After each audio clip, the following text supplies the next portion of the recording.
उज्जैन को उज्जैनी के नाम से भी जाना जाता था। उज्जैनी शहर के परम प्रतापी राजा हुए थे विक्रमादित्य। विक्रमादित्य के पिता महाराज गंधर्वसेन थे और उनकी दो पत्नियां थीं। एक पत्नी के पुत्र विक्रमादित्य और दूसरी पत्नी के पुत्र थे भर्तृहरि। गंधर्वसेन के बाद उज्जैन का राजपाट भर्तृहरि को प्राप्त हुआ, क्योंकि भर्तृहरि विक्रमादित्य से बड़े थे। राजा भर्तृहरि धर्म और नीति शास्त्र के ज्ञाता थे। प्रचलित कथाओं के अनुसार भर्तृहरि की दो पत्नियां थीं, लेकिन फिर भी उन्होंने तीसरा विवाह किया पिंगला से। पिंगला बहुत सुंदर थी और इसी वजह से भर्तृहरि तीसरी पत्नी पर अत्यधिक मोहित हो गए। कथाओं के अनुसार भर्तृहरि अपनी तीसरी पत्नी पिंगला पर काफी मोहित थे और वे उस पर अंधा विश्वास करते थे। राजा पत्नी मोह में अपने कर्तव्यों को भी भूल गए थे। उस समय उज्जैन में एक तपस्वी गुरु गोरखनाथ का आगमन हुआ। गोरखनाथ राजा के दरबार में पहुँचे। भर्तृहरि ने गोरखनाथ का उचित आदर सत्कार किया। इससे तपस्वी गुरु अति प्रसन्न हुए।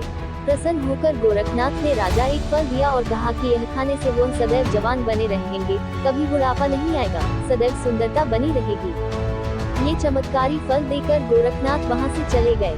राजा ने फल लेकर सोचा कि उन्हें जवानी और सुंदरता की क्या आवश्यकता है। चूंकि राजा अपनी तीसरी पत्नी पर अत्यधिक मोहित थे, अतः उन्होंने सोचा कि यदि यह फल पिंगला खा लेगी तो वह सदैव सुंदर और जवान बनी रहेगी। ये सोचकर राजा ने पिंगला को वह फल दे दिया। रानी पिंगला भर्तृहरि पर नहीं बल्कि उसके राज्य के कोतवाल पर मोहित थी। ये बात राजा नहीं जानते थे। जब राजा ने वह चमत्कारी फल रानी को दिया तो रानी ने सोचा कि यह फल यदि कोतवाल खाएगा तो वह लंबे समय तक उसकी इच्छाओं की पूर्ति कर सकेगा। रानी ने ये सोचकर चमत्कारी फल कोतवाल को दे दिया। वह कोतवाल एक वैश्या से प्रेम करता था और उसने चमत्कारी फल उसे दे दिया, ताकि वैश्या सदैव जवान और सुंदर बनी रहे।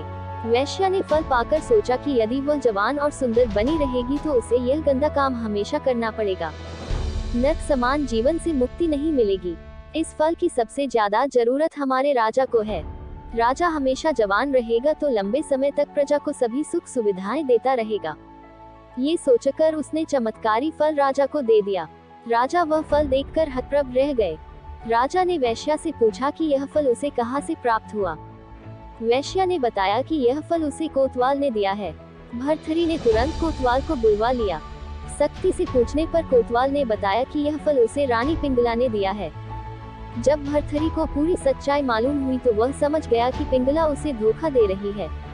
पत्नी के धोखे से भर्तृहरि के मन में वैराग्य जाग गया और वे अपना संपूर्ण राज्य विक्रमादित्य को सौंपकर उज्जैन की एक गुफा में आ गए। इसी गुफा में भर्तृहरि ने 12 वर्षों तक तपस्या की थी।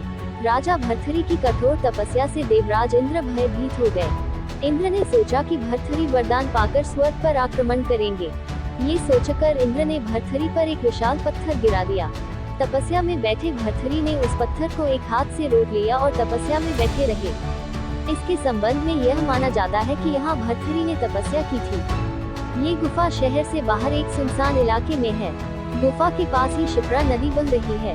गुफा के अंदर जाने का रास्ता काफी छोटा है। जब हम इस गुफा के अंदर जाते हैं तो सांस लेने में भी कठिनाई महसूस होती है। गुफा की ऊंचाई भी काफी कम है, अतः अंदर जाते समय काफी सावधानी रखनी होती है। गुफा में भर्तृहरि की प्रतिमा के सामने एक भूमि भी है, जिसकी राख हमेशा गर्म ही रहती है।